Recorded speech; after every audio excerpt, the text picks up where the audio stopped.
मैं मनीष सोनी, कुंवारी बाजार, खैरागढ़ से।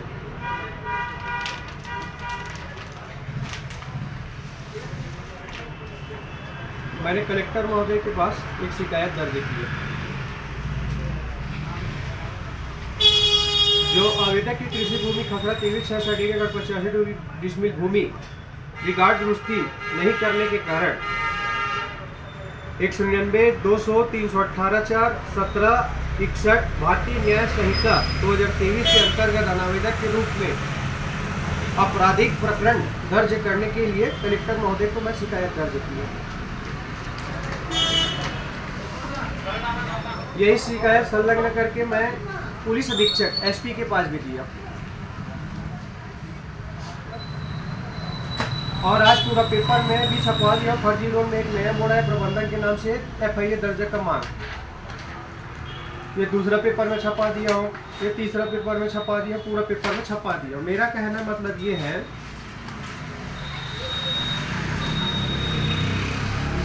19/2/2021 को मैं रजिस्ट्री कराया था जमीन का। रजिस्ट्री कराने के बाद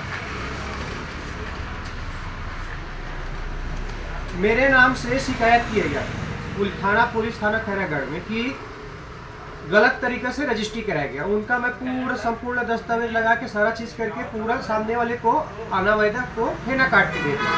तो फेना काट के देने से तो अनावेदक क्या किए, जो अधिकारी जो उप निरीक्षक जो जांच कर रहे थे उनके नाम से IG में शिकायत कर दी। उनके नाम से IG में शिकायत की तो फिर दोबारा प्रकरण चला IG में। वहाँ भी मैं संतुष्ट पूर्वक पूरा संलग्न करके पूरा सारा चीज ओके दिखाते हुए वहाँ भी बरी हुआ। उनके बाद मेरा नामांतरण में आपत्ति कर दिया था कि नामांतरण ना हो, तो फुल प्रक्रिया से नामांतरण हुआ, जिसमें मैं 6/3/2021 को एप्लीकेशन लगाया नामांतरण के दिनांक 6वां पेशी को, जो नामांतरण का 6वां पेशी था उसमें एप्लीकेशन दिया 8/7/2021 को, 8/7/2021। इनके बीच मेरा 20 से 25 पेशी चलाया गया,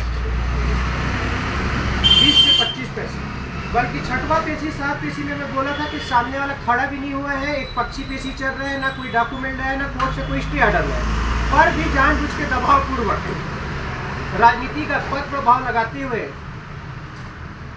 मेरा लगातार पेशी चलाएगा 20 से 25 पेशी। और फिर 22/12/2015 को नामांतरण का आदेश हुआ, जिसमें साफ लिखा है झूठा शिकायत किया गया, ना ही कोई दस्तावेज प्रस्तुत किया, ना ही कोई पेशी में खड़ा हुआ। इनका वीडियो है, कोई भी पेशी में खड़ा नहीं हुआ। तो ऐसा कौन से न्याय में लिखा है जो एक पक्षी पेशी, सिर्फ एक पेशी, 2 पेशी, 3 पेशी के बाद 20 से 25 पेशी जानबूझ के चलाए जा रहे हैं, जानबूझ के। बल्कि मैं कोर्ट से फिर उनके बाद मैं कोर्ट सिविल न्यायालय से 29/7/2025 से भी केस जीत गया हूँ। इनने झूठा शिकायत लगाया था, पूरा संपूर्ण दस्तावेज भी प्रस्तुत किया, कहीं प्रकार से कोई कमी नहीं किया।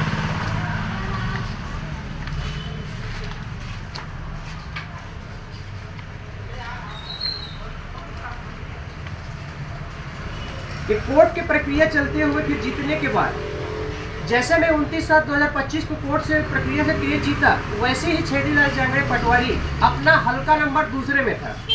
मनीष सोनी ने जीत गया कि जब पता चला तो वो अपना हल्का पिपरिया में फिर से ले लिया, फिर से उन्हीं का शिकायत आपत्ति दर्ज किया। इनके बीच में मैं जिसका लोन मेरा रजिस्ट्री कराया था, उसमें मेरे लोन में रजिस्ट्री पेपर में कोई लोन नहीं दिखाया जाता, संपूर्ण दस्तावेज एकदम साफ सुथरा था, लोन बताया भी नहीं था, रजिस्ट्री पेपर में संलग्न है, ना B1 में देखा है ना B2 में। फिर इनके बाद मैंने पता चला लोन है मेरे में, तो नामांतरण में थोड़ा सा दिक्कत हुआ आने में कि आपके नामांतरण करने में बंधक देखा, बंधक हटाना पड़ेगा। तो फिर मैं बंधक बैंक वाले को नोटिस दिया, ये पूरा नोटिस दिया मैं कब तक 25/8/2025 को, जिसमें सील साइन पूरा दस्तखत कि मैं इस डेट में खरीदी कर लिया, इस डेट में सारा चीज़ कर लिया, कि सूचित में सब चीज़ दिया। इनके बाद बैंक वाले का जो एक डिफाल्टर आदमी है उनका सूची है, कितना पैसा का दूसरा डायरी तीसरा डायरी में चढ़ा, तब इतना पैसा, फिर इतना ब्याज, वो डायरी का ब्याज इतना पैसा जुड़ के 1,20,000 रुपये हुआ, जिनको मैं 1,20,000 रुपये मैंने पटाया, मनीष सोनी ने पटाया, जमा करने की राशि पिपरिया का मैंने पटाया 1,20,000 रुपए, जिनका पावती है, सील सहित पावती।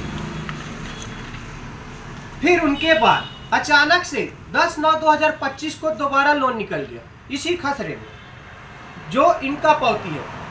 जब एक बार जमीन रजिस्ट्री हो गया, बैंक वाले को मैं समझाया हूँ कि मैं दिया भी हूँ, मैं खरीद लिया हूँ, इसमें कोई प्रकार का आप लोन वोन ना देना, मौखिक रूप से भी बताया, लिखित में भी दे दिया।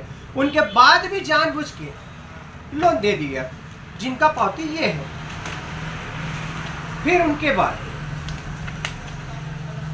वो पटवारी छेदीलाल जंगड़े पटवारी फिर से अपना हल्का नंबर पिपरियम लिया। जिस दिन पिपरियम लिया उसी दिन अनावेदक का शिकायत दर्ज कर लिया। फिर से अनावेदक का शिकायत दर्ज किया, बल्कि मैं उस कोर्ट से जीत गया हूँ, तहसील कोर्ट से नामांतरण केस भी जीत गया हूँ, सिविल न्यायालय से भी कोर्ट से जीत गया हूँ, जहाँ दोबारा प्रकरण चलाने का कहीं प्रावधान नहीं है। ये सब जानबूझ के हो रहा है। फिर से जानबूझ के शिकायत किया, बल्कि मेरे ऑनलाइन में आरडी हो गया है, मेरा खसरा दिखा रहा है, खरीदी करने वाला बस मेरा भी दिखा रहा है, सारा चीज प्रूफ दिखा रहे हैं ऑनलाइन। आज भी खसरा चेक करोगे पिपरिया, ग्राम पिपरिया खैरागढ़ में 2366 खसरा में, तो उसमें पूरा प्रकरण दिखाता है भूइया ऐप से। तो पटवारी रिकॉर्ड में मेरा नाम पूरा दर्ज हो गया। उनके बावजूद जानबूझ के शिकायत लेना। फिर तहसीलदार, अभी तत्कालिक तहसीलदार है आशीष तिवारी, तत्कालिक तहसीलदार अभी तत्काल में भी है, यही टेबल में आशीष तिवारी तहसीलदार है। उनको मैं नामांतरण के लिए 27/8/2025 को एप्लीकेशन दिया। ये एप्लीकेशन का पूरा दस्तावेज 27/8/2025 के मेरा नामांतरण किया जाए। नामांतरण ना करते हुए जानबूझ के आगे पीछे घुमाया, पेशी ऊपर पेशी दिया। फिर अचानक से 28/10/2025 को फिर से मुझे बुलाया गया, जिनका पावती ये है। और साहब को मैं बोला भी हूँ कि किस हिसाब से मेरा दोबारा प्रकरण चला रहे हो, जबकि मेरा प्रकरण तहसीलदार प्रीतम साहू द्वारा हो गया नामांतरण का, तो दोबारा प्रकरण किस अधिकार से चला रहे हो। तो वो मेरी बात को ना मानते हुए दोबारा पेशी दे दिया 6/11/2025 को, जिसको मेरे को कोर्ट कचहरी में फंसाते हुए घुमाते हुए आज भी वही काम हो रहा है दोबारा। जो सन 2021 में हुआ प्रक्रिया, वो प्रक्रिया आज हो रहा है दोबारा। और इन्हीं के मदद से, इन्हीं के सब प्रकरण चलाते हुए आज बैंक प्रबंधन के द्वारा फर्जी लोन पास किया गया। ना उनके पास कोई डॉक्यूमेंट है, ना उनके पास कोई पर्चा है, ना ही कोई सत्यापित है, ना ही पेपर सर से किए, ना कोई तहसील पटवारी एडीएम कहीं पास से पेपर सर से नहीं करवाए। जिसका लोन ही नहीं पटा है अभी तक से, जो डिफॉल्टर आदमी, उनका लोन कैसे निकल जाएगा दोबारा। कोई सत्यापित कागज नहीं है, पर भी जानबूझ के मेरा प्रकरण का मांग दिया गया है, नाम किया गया है, सब चीज किया। अब इसमें देखने वाली बात यह है कि शिकायतकर्ता का नाम ना लिखते हुए कि दूसरे का नाम लिख दिया। फिर से कचहरी में अपना कोर्ट का गुमराह दिखाते हुए बोल रहे हैं शिकायतकर्ता दूसरे है और नाम के दूसरे लिख दिए। आज भी पेशी ऊपर पेशी दे रहे हैं। तो ये किस न्याय का बात है? ठीक है, मैं मनीष सोनी खैरागढ़ बजा